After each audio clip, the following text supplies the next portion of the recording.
দুঃসময় যেন পিছুই ছাড়ছে না ভারতের প্রধানমন্ত্রী নরেন্দ্র মোদীর। তেলাপোকা আন্দোলনে সুরাহা করতে না করতেই এবার ফের আন্দোলনে নেমেছে শিক্ষার্থীরা।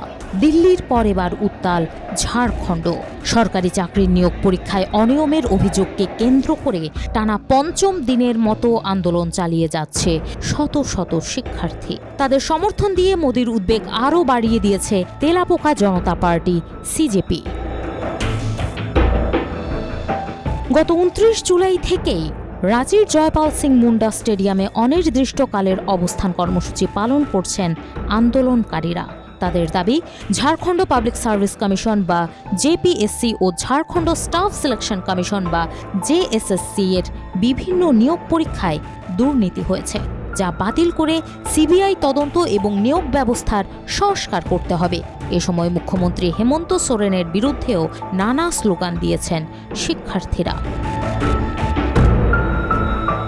শিক্ষার্থীদের আন্দোলনের পর মুখ্যমন্ত্রী হেমন্ত সোরেন এ ঘটনায় সিআইডিকে তদন্তের নির্দেশ দিলেও আন্দোলনকারীরা এতে সন্তুষ্ট নন। তাদের ভাষ্য, এর আগে জেএসএসসি পরীক্ষার প্রশ্নপত্র ফাঁসের তদন্তেও কোনো কার্যকর ব্যবস্থা নেননি মুখ্যমন্ত্রী। কাজেই মুখ্যমন্ত্রী হেমন্ত সোরেনের পদত্যাগও দাবি করেন আন্দোলনরতরা। এছাড়া শিক্ষার্থীদের আশঙ্কা, আগের মতো এবারও কয়েক মাস পর বিষয়টি ধামাচাপা পড়ে যাবে। সেজন্যই এই আন্দোলন চালিয়ে যেতে চান তারা, যে কারণে এরই মধ্যে অনির্দিষ্টকালের অনশন কর্মসূচিও শুরু করেছেন ছাত্রনেতা দেবেন্দ্রনাথ মাহাতো।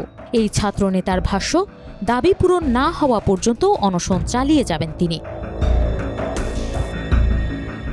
এদিকে আন্দোলনরত শিক্ষার্থীদের সমর্থন দিয়েছে ককরোচ জনতা পার্টি। দলটির প্রতিষ্ঠাতা অভিজিৎ দীপকে এক্সে দেওয়া এক পোস্টে লিখেছেন, জেপিএসসি ও জেএসএসসি নিয়োগ পরীক্ষার অনিয়মের বিরুদ্ধে আন্দোলনরত ঝাড়খণ্ডের সব শিক্ষার্থীদের পাশে রয়েছে সিজেপি। আমরা তাদের দাবিকে সমর্থন করি। আর এই ঘোষণায় মোদীর কপালে দুশ্চিন্তার ভাঁজ ফেলেছে। কেননা কদিন আগেই এই তেলাপোকাদের আন্দোলনে গদি বাঁচাতে শেষমেশ শিক্ষামন্ত্রী ধর্মেন্দ্র প্রধানকে মন্ত্রিসভা থেকে বিদায় দিতে হয়েছে তাকে। এবার তাই বাড়তি সতর্ক মোদী। এখন দেখার বিষয়, শেষ পর্যন্ত এই আন্দোলন কিভাবে সামাল দেন তিনি।